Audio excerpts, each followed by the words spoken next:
Sileskios, I'll make the rest of your life sleeping with a god.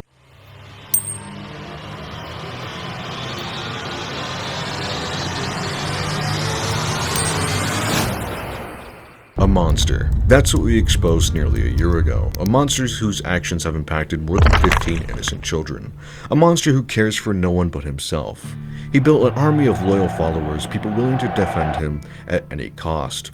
But that is not how this ends. Monsters like this survive in silence, and silence is something I refuse to give. I thought the story was finished, but it wasn't. Not because the truth changed, but because more voices found the courage to speak. More victims came forward. More stories surfaced. And the full scope of the harm became impossible to ignore. It seems I can't help but call out real monsters. Well, if you haven't seen the previous expose videos, then this video is for you. But if you're looking for the original or older allegations, then consider revisiting the older videos. Nearly a year ago, I reported on a disturbing predatory individual who operated under several online aliases. But the story was far from over. Lord Pikky, Pikky Silly, Pikky Paw, Pika RL, Spook RL, and Spooky Stuff. At one point, he even went so far as to impersonate Lineshoe, a well-known VTuber. Pikky openly assigned himself the title of God of Femboys. It wasn't just cringe, but also a warning sign.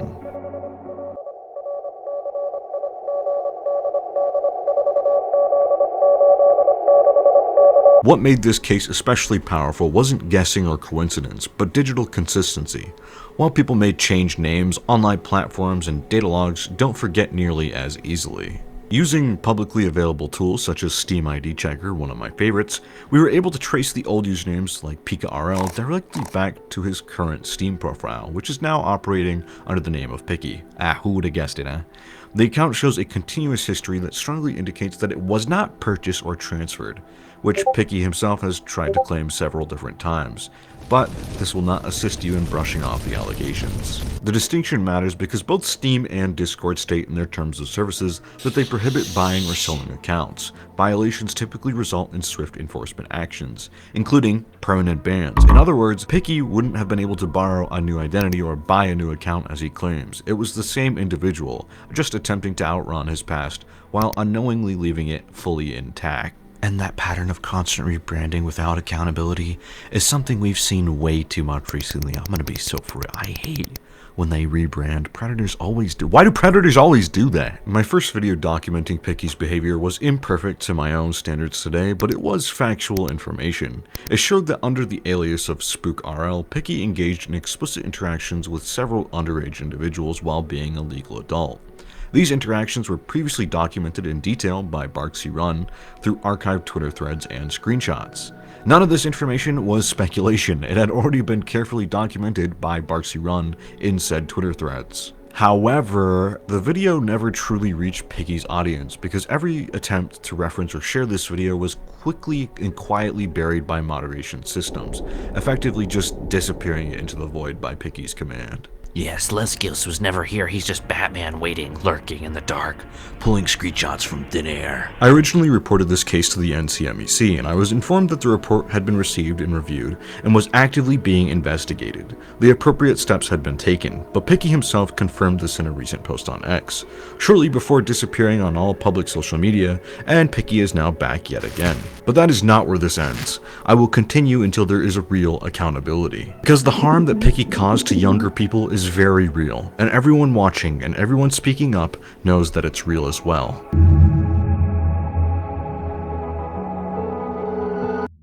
Pikky regularly uploaded inappropriate and low-effort shorts to YouTube. Today I'm going to be reacting to How I Look at Bro by Pikky Silly. Oh my goodness, I can't wait. His audience was used to consuming only this explicit femboy slop and brain rot, and as a result, my video was immediately met with coordinated pushback. His audience, highly unstable and aggressively loyal, accepted his narrative without question. Any mention of my video was mass deleted at Pikky's command. Rather than addressing the allegations head-on, he relied on suppressing me and the others speaking out. And for a significant period, he refused to respond to the allegations at all because the evidence presented was so difficult to dispute. Eventually, Pikky attempted to publish a response video. That response video was quickly and thoroughly debunked in my second video. Not long after, his video was removed by YouTube for child endangerment. I really can't take this serious, I'm sorry. That was so stupid, man. Drama's always so goddamn stupid. Next time you make a video, at least don't censor everything. Try to use some actual legitimate proof. Your wish is granted, here's a video with even more proof. During this first period, members of his community escalated from harassment into direct threats. These included threats against my partner Stronzina and myself, ranging from violent intimidation of SA, attempted doxing, and claims that they possessed and posted images of my real-life house in their Discord. Some supporters even posted videos containing explicit violent threats. I will make sure this is all more fun. Sileskios, I'll make the rest of your life sleeping with a Just so you know, there'll be more than a flood. Laughing as I drain your old wife of her nothing more. I'll laugh as you cry. This was not isolated behavior, it was the environment that Pikky allowed to flourish. For our safety, we took it upon ourselves to take additional precautions during that time, such as triple encrypted VPNs. To this day, Pikky's Discord server remains active and has grown significantly, gaining over 10,000 additional members since my first video. What had been shown throughout this case is a complete absence of accountability, a willingness to rebrand, deflect, and continue on as if nothing ever happened. But behavior like this does not simply disappear. My goal here is not to speak over the victims, but to reach the audience still supporting Pikky, to ask them to pause and consider the impact on the children involved, as well as the impact on my partner and myself, to consider the feelings of the people targeted for speaking out, and to consider the fact this case has already drawn the attention of hundreds of thousands of others, including the authorities. That matters. It should matter to anyone still watching.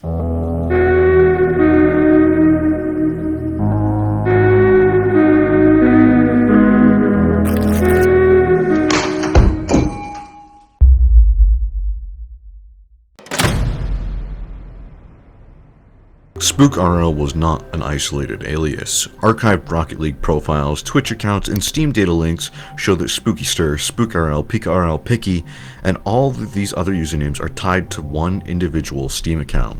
But you have to remember that all of this information is coming from a random white boy, so surely it's not sustainable or proper information, right? Right? I'm digging your grave even further full of context. So by now, we all know that SpookRL is Pikky for certain due to his previous Steam usernames. So I guess Pikky's story of buying the account off of someone falls apart real quick. I had also really never put two and two together that RL stood for Rocket League. I must be incredibly slow. PikaRL, SpookRL, all of these Rocket League oriented names, and I never put RL together.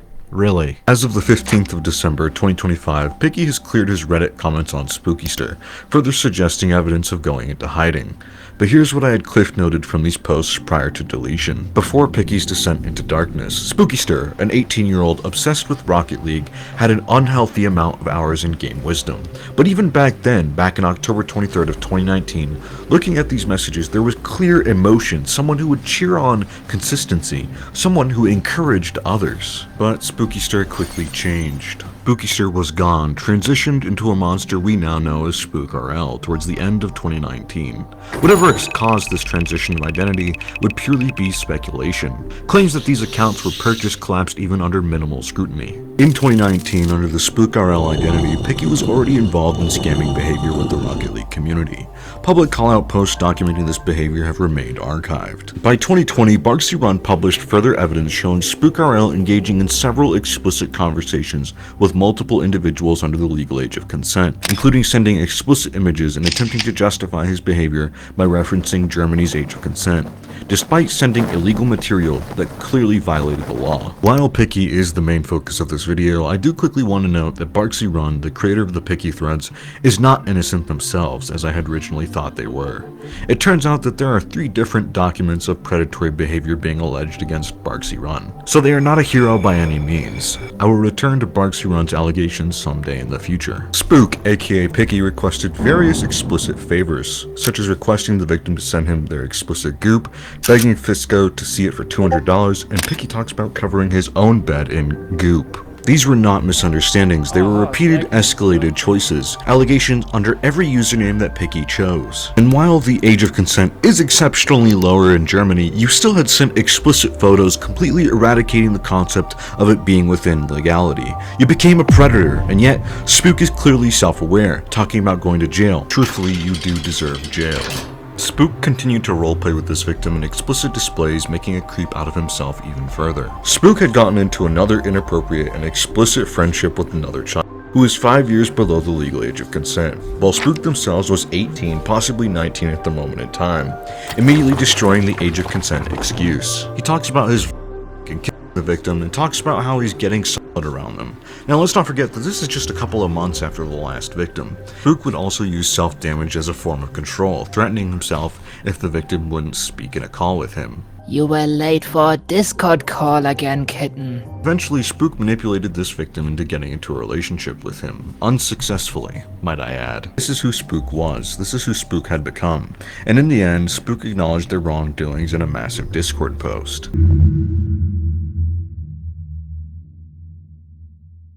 Under the Pikky RL identity, Pikky expanded his presence while continuing deceptive behavior. During the outbreak of war in Ukraine, Pikky RL falsely claimed to be Ukrainian, stating that his home had been destroyed in a bombing, despite previously identifying as German. But yeah guys, I'm gonna be back in a moment.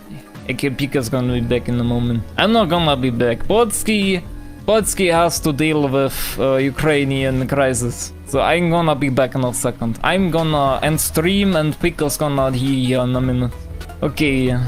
Polski says, hope you enjoyed the stream. Polski is gonna be gone, but Pikky's gonna take over. And even then, it was pretty easy to tell that Pikky was faking this accent. Literally everyone knew it too. It was like Pikky had began disassociating, gaining a new personality, and that personality just so happened to be named after Barksy Run, the person who exposed Pikky. This false narrative of being Ukrainian was supposed to be used to solicit sympathy and financial support from Pikky's audience. When exposed by another creator named Vitsi and challenged for the controversy, Pikky RL banned critics, changed the wording publicly, and later bragged that no action had been taken against him, treating the lack of immediate enforcement as validation rather than accountability. Let me just say that it is not a flex in any way that you managed to not get banned on Twitch. Twitch is notorious for having zero practicality when it comes to banning those who deserve it.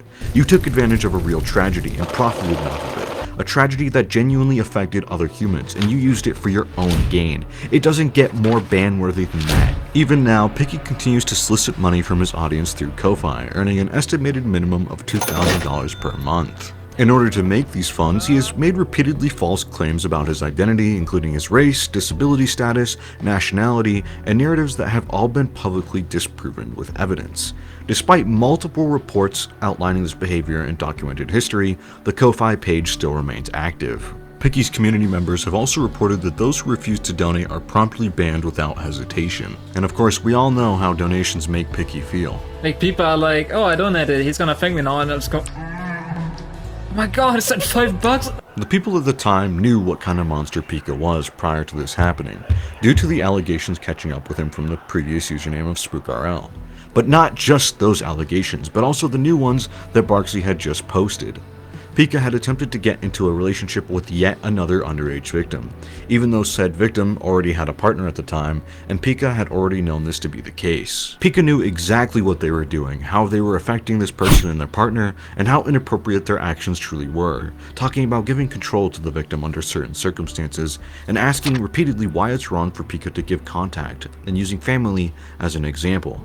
Well, family is blood related, and Pikky, you aren't blood related in the slightest. Your grandma gives you smooches, so why can't I? I hit my head on a rock when I was younger. It's like what? There are a total of 24 screenshots of Pikky attempting to force this physical contact and relationship onto this victim. It's genuinely creepy and disgusting. Another thing worth mentioning is Barksy talks about how Pikky would get his fanbase to defend him, but this is a common habit that continues even to this day. A coward hiding behind degeneracy, a VTuber mask with the darkest of intentions. But even back in 2022, Pikky was talking with another victim who's linked directly to his current account, where it's clearly stated, everyone is having fun while Pikky is alone, which confirms that Pikky's account wasn't purchased yet again. There are tons of clips online under the Rocket League community showing Pikky RL playing Rocket League and even using a pre-made VTuber model, having the identical voice to Pikky himself today. Like, bro, I can do flicks that don't exist. I don't even... Guys, what was that? Bah! Guys, I made a new YouTube channel. It's called Pikky VA. And clips on YouTube where Pika is constantly in 1v1s in Rocket League. And to this day, Pika RL's TikToks remain up, a reminder of the dark past that Pikky carries with him. I mean, my community even created a server predator bingo card to show you how awful this guy is. Take a look at this. The guy fills nearly every role. I guess we can add Roblox to the list now too. That makes 3 bingos. Let's go. Where's everybody going? Bingo? I'm sorry. In another video uploaded to YouTube titled The True Downfall of Pika RL / Lord Pixie by Tonic, a lot of older unavailable information is revealed and uncensored. But there was one part in particular that I wanted to point out. In the first minute of the video, there are some icons shown in this video, specifically of Pika RL's old profiles on Twitch. These specific icons just so happen to be an identical match to the previously used Steam icons on Pikky's current Steam. When I tell you that Pikky is arguably one of the most racist individuals I've ever laid my eyes on, it is entirely true. Everything has to be related to a certain dictator, or just straight up insulting people of color, even creators like iShowSpeed. Remember that all of this racism is coming from a white German boy, by the way. You called me white even though I'm black? You're black. Again, you're not black, you're white. So, I don't know what you're talking about, dude. Get a reality check. Go straight to prison. Are you fucking whitewashing me? I think that's like the tip of the iceberg. But you gotta remember, Pikky claims he's totally not homophobic, transphobic, racist, or sexist, right? What? If you guys see a post by some random called Boxy, just know it's completely fake and baseless, just like my entire life. As I said before, I barely even talked to people, and I was never really active anywhere, despite previously admitting to the allegations under my Spook RL name. Yeah, I guess I did do that. People have been accusing me of all sorts of things, trying to cancel me, but I refuse to go into detail because I'm a predator. I'd just like to say that this excuse Pika gave years ago is the same one that he gave to me and his current audience.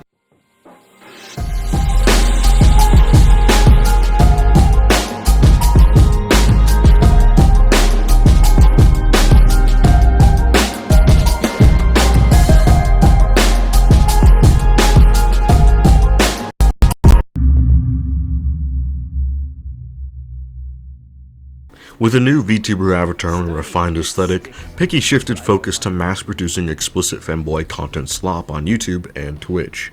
He did not draw the artwork that he used, the majority of it was scrapped or stolen from other artists. Artists like Noon later came forward in my previous video's comment section after discovering that their artwork had been reposted, dubbed over, and monetized without consent. When copyright claims were filed, Pikky responded with public meltdowns and false accusations. You can probably guess how the Twitter folks reacted to the irony of Pikky calling Noon a predator. Yeah, it went like this. They've become a well-renowned artist thief even beyond Noon's work. Following my videos documenting Pikky's behavior, Pikky began releasing his own documents and videos accusing others of similar predatory conduct, including server owners and YouTube creators such as Noon, Velkian, Linechu, Bungo Taiga, and Fuwafa, some of whom are literally victims of Pikky themselves. Desperate to be relevant once more, are we? Now, to be clear, I am not endorsing or dismissing the allegations against any of these creators. I have not independently reviewed these claims. What matters here is Pikky's behavior. His only consistent valid criticism is related to titles and thumbnails of these other creators. Beyond that though, there is no indication that these actions were motivated by genuine concern for children. A clear example of this shift can be seen in Pikky's response to the controversy involving Schlepp and Roblox, where Roblox faced criticism over its handling of predatory activity on the platform. You can probably guess where Pikky's allegiance landed. Now, what mistakes did Schlepp cause by being a victim on the platform of Roblox exactly? Because I'm sorry, you must have been hit by a brick when you were younger. Rather than expressing concerns for victims or contributing constructively, Pikky inserted himself into the situation with commentary designed to provoke engagement. A serious issue was reframed into an opportunity for attention. And so I went ahead and I sent Schlepp the message. And Schlepp of course responded with Lamau, and honestly there's no better way to respond. Doubling down, advocating for Schlepp means that pretending to be a decoy to lure people off of Roblox and meet up with them is not a rule break. Schlepp has given a one-to-one guide for predators. What are you saying, bro? This has to be rage bait. Like, I know you do it for clicks, but my brother, you linked Roblox's market value as if it provided any context to your statement. I'm so done, dude. Arguably, this self-admitted allegation makes Pikky stand out from the rest of the monsters that I've covered. In my second video, I documented additional incidents dating back roughly 2 years ago. This included continued predatory behavior towards underage individuals, and an instance in which Pikky admitted in the general chat of his own Discord server that he had begun forcing others to do his will physically. No wasn't an option anymore. Pikky admitted that those thoughts turned into actions. Then Pikky went to a park by bus and recognized the girl at the stop. He admits to snapping and following this girl until he pulled this girl into an alleyway, tore her clothing from her, and admitted to assaulting her. Multiple victims described being targeted while under the age of consent. Pikky requested explicit recordings, sent explicit images, and attempted to isolate victims emotionally. In each case, the same pattern appears: awareness of age, continued pursuit, explicit escalation, and manipulation. Pikky had attempted to get with several children under the new alias. The first was 3 years below the legal age of consent, while Pikky themselves was 23. Pikky would ask the victim to record themselves doing disgusting deeds, so he could hear them making sounds.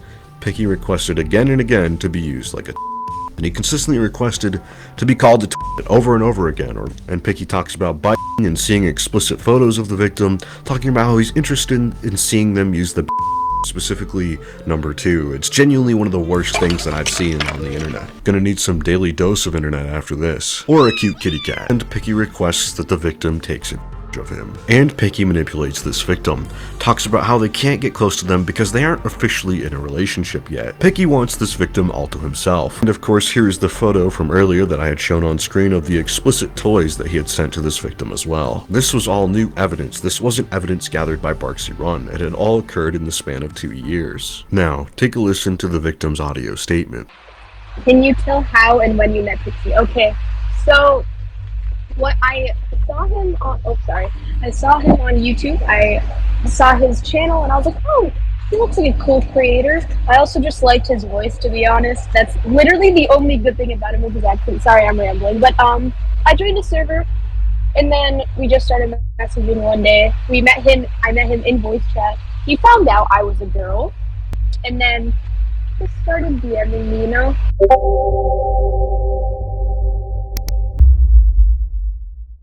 Question 2, how old are you now and how old are you in the first? I was 15, freshly from me when I met Pikky. Yeah. He would message me like at night, my night. He's 6 hours ahead. He'd be like, I can't say this words, but I'm so I'm like, oh, okay. And he'd be like, can you please call? And I'm like, okay, in a second. Then he would and but in the way that he was like, oh, I think you should not say to him. How do you feel about him denying everything to this day, despite you sharing your story? It pisses me off. I'm not even gonna lie, it pisses me off so greatly that he thinks he's indestructible and can get away with anything he feels. And what about this next underage victim, where Pikky requests to see them again? Do you have a thing for that, Pikky? Because it's genuinely disgusting, especially to ask for this from someone below the legal AOC. Oh, but wait, we can confirm that you have a thing for this, can't we? And what about in this other instance where Pikky talks about being on this victim who's 18 minus 2, while Pikky themselves is in their 20s, talking about doing explicit things to them. And I mean, it's quite detailed, and yet in the end, Pikky was directly stated to have known that this individual was under the legal age of consent. It's all an evident pattern.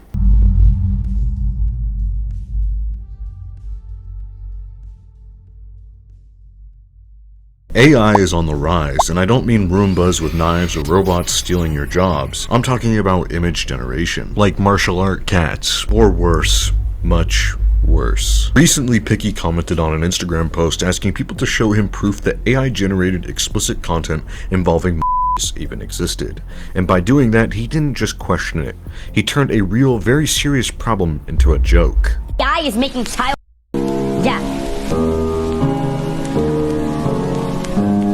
And let's not fail to mention that Pikky to this day continues to consume explicit content related to underage characters and advertises his own Discord servers as NSFW communities.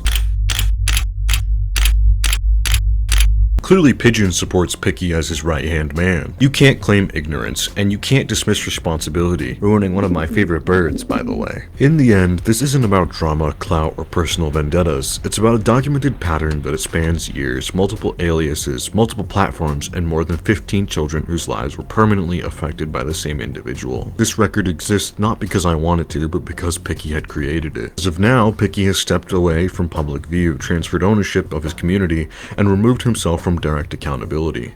Law enforcement has confirmed contact, and an investigation is ongoing. That alone should matter to anyone still choosing to defend him. And to his audience, ask yourselves once more why so many people across so many years tell the same story. Ask why the evidence never changes, only the name attached to it does. And to the victims who came forward all these years, you were not ignored, you were not lying, and you were never the problem. Pikky, you once told a victim, "My book should have closed long ago." And you were right. I'm Sileskio, and this is the record that you left behind, and the one you'll have to live with.